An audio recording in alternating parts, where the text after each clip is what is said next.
Hello friends, welcome back to my channel. How are you doing all? I hope you are doing well, staying healthy, enjoying life, and must be planning to improve your life. Here we are to do so. Here daily we read a chapter of a novel to develop reading habit, to improve our English, including reading, writing, speaking, vocabulary at the same time, enhancing our knowledge. As we know, reading is the best practice to develop all these things which help us in many ways. Reading could be one of the good hobby to make a change in ourselves, as we have heard from many prominent personalities that books change their life, add values, widen their knowledge. We can live other life by reading a book and get all those experience and learn from their mistake. So why to commit same mistake if we can learn from them and improve our life? So join me in this journey to become best version of ourselves. Before starting, I would love to hear your thought in comment section. Remember to like, share with your loved one to change their life as well, and don't forget to subscribe my channel. Press the bell icon for daily updates. Today we are going to read part 5th of this novel, that is Your Dreams Are Mine Now, which is written by Ravinder Singh. In previous video we have covered part 4 and we read about that Rupali went to a auditorium room for her audition for this song, but there was a gang of people who came in that classroom and vandalized all the instrument and all those things. So they after next day they went to a tea shop and senior who were the senior to her discussed that who were they and why did they do so. So today we are going to see that what happened next after the tea stall. Were they able to continue their music club or not, and what happened next? So let's start from here and see that what is there and what we can learn from this chapter. 5. What are you saying? Rupali asked Saloni in sheer disbelief. It was late in the night, and as usual, the two roommates were busy gossiping. Their chat sessions had started almost a month ago, and while Saloni would often transform their midnight talk into bitching sessions, Rupali would sit listening carefully. Most times, Rupali wasn't too bothered about what she heard, but she enjoyed being with Saloni and having a friend to talk to. For Saloni, there was the satisfaction of talking her heart out and sharing what was on her mind with someone who she knew to be a sensible girl. The kind didn't exist in her own social group. But it wasn't that Saloni thought of Rupali as only a good friend and a mature girl whom she could trust. There had been times when Saloni had also helped Rupali.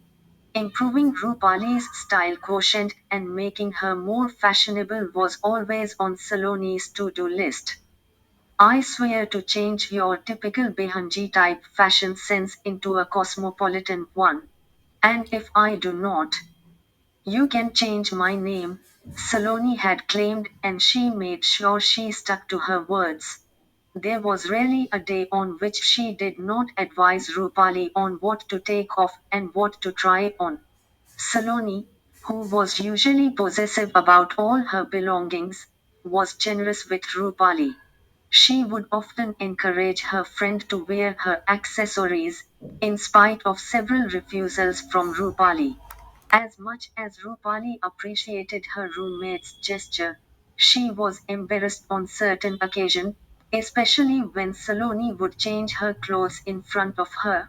Rupali would turn her head to give Saloni the privacy that she never asked for. Saloni was a confident and bold girl who did not have any problems in undressing in front of her roommate.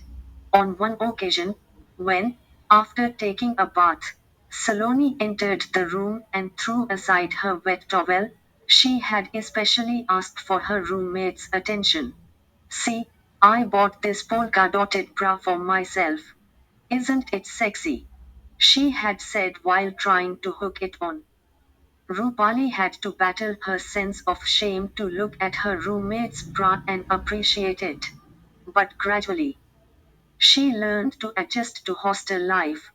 At times, Rupali found it extremely difficult to accept Saloni's idea of westernizing someone who had lived all her life in the desi attire of salwar kameez. Not that she had anything against Western clothes like jeans and skirts, but she felt uncomfortable in these clothes. Though, she had to admit to herself, sometimes she wished to try them on. However, she would also wonder about what her parents would think if they saw her in short skirts. Rupali's battle between her wishes and fears was an interesting and challenging space for Saloni to invade and influence. But come midnight, and Saloni wasn't her style coach anymore. Instead, she expected her friend to react to her anecdotes from the day. Really? You brought him here? Rupali exclaimed, double checking if what she had heard moments before was correct. Shhhhh. Saloni hushed, placing her finger on her lips, her eyes wide open. Then she looked at the door in order to make sure that it was locked from inside. Rupali tried to control her reaction. She asked again, but this time in a soft yet suspicious voice. You brought Imran here, to this room. Saloni nodded, her eyes gleaming with mischief as she smiled proudly, almost as if she was expecting a pat on her back from her roommate for her bravery. After all, she had sneaked in a boy to the girls' hostel, that too in broad daylight. Rupali held her head in dismay. She immediately looked around her, wondering what all Imran would have seen in the room that was personal to her. How come you? Rupali hadn't even completed her protest when Saloni cut her off midway and said, don't worry, as usual, your portion of the room was neat and tidy and nothing was out. So Imran didn't see anything. In any case, he was more interested in me than in your stuff.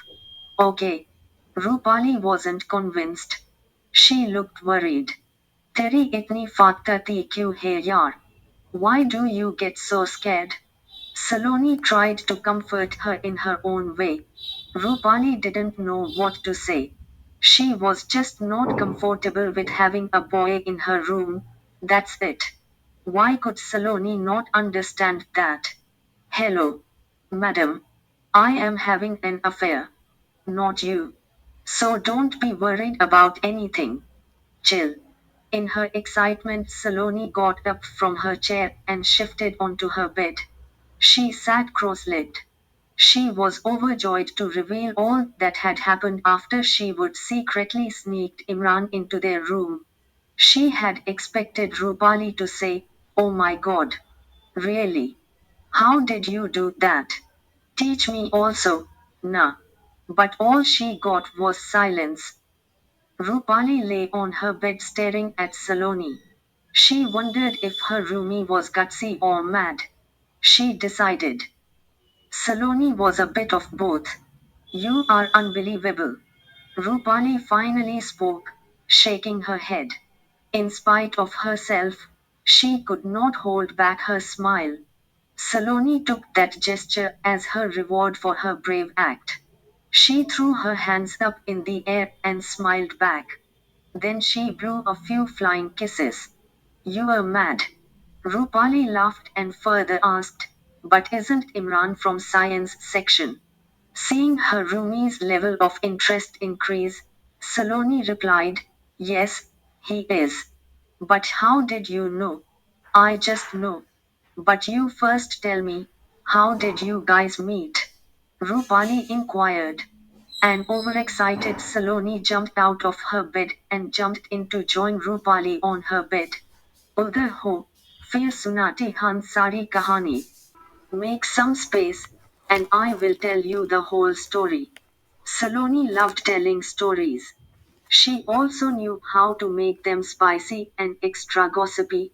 She derived a lot of pleasure in narrating the whole episode of how she had met Imran, for the very first time, at the basketball court.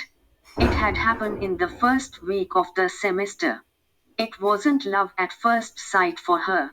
But she had definitely found Imran to be one of the most handsome guys in the first year batch. While she was an amateur in the game of basketball, Imran was a champion. Besides his good looks, Imran's sporty personality was like icing on the cake. Saloni herself was a head turner on campus. They would met quite by coincidence. There weren't many girls who played basketball in the first year. One late evening, Saloni had jogged to the basketball court. But finding no one there, she decided to jog back to the hostel. Suddenly, she heard someone shout, asking her to stop. Saloni turned around to see Imran. He stood on the other side of the court in the dark, holding the ball in his hands. It took Saloni a few seconds to spot him in the darkness. Imran switched on the floodlights from the corner of the court. The lights took their time to come on, only gradually lighting up the court. You came here to play? Imran asked as he walked towards Saloni, juggling the ball in his hands. Yes, but the other girls haven't come today. I am not sure why, Saloni said. That's strange. Not many boys turned up today as well, and those who did left early. That's why I had just switched off the lights, Imran explained. Then there was silence as both didn't have anything to say. They looked at each other and smiled. The two of them knew each other's names, but they pretended as if they didn't. So they introduced themselves. Then Imran offered his hand for a handshake. Saloni was delighted to accept. Secretly, Imran was overjoyed feeling Saloni's palm in his own hand. They might not have officially known each other, but they had definitely had a few quick interactions. On the court earlier, sometimes while passing the ball, it fell into the other side of the court. But that evening was definitely the first time when they were alone together, with no one else around them. The darkness around them till the floodlights came on actually helped to build a bond. Till then, they had been mere acquaintances. But after that evening, their lives took a different turn. Imran invited Saloni to play a game, if she didn't mind, just the two of them. I. I don't know. I am not very good at the game. And we don't even have the team, she blurted out. Of course, she wanted to play with Imran when no one was there. Then why had she given this silly excuse? She didn't know. She only cursed herself and wished if by some means she could take her words back. Imran came to her rescue and offered a quick reason for Saloni to play. Oh, we can just play a half-court three-pointer. And don't worry, I'll help you, he said with a smile. Saloni nodded. She was looking forward to Imran's company. They played for about half an hour, enjoying each other's company. Saloni gave Rupali, who listened in rapt silence, a detailed description of how wonderful it had been. Oh baby, you should look at him when he jumps to dunk the ball. He holds the ring and does a chin up. Too hot to handle. Saloni said, clapping her hands, her eyes twinkling as she recounted her love story so far. Rupali heard her as if it was a magical story. Was she going to have her own love story? Would anyone ever fall in love with her?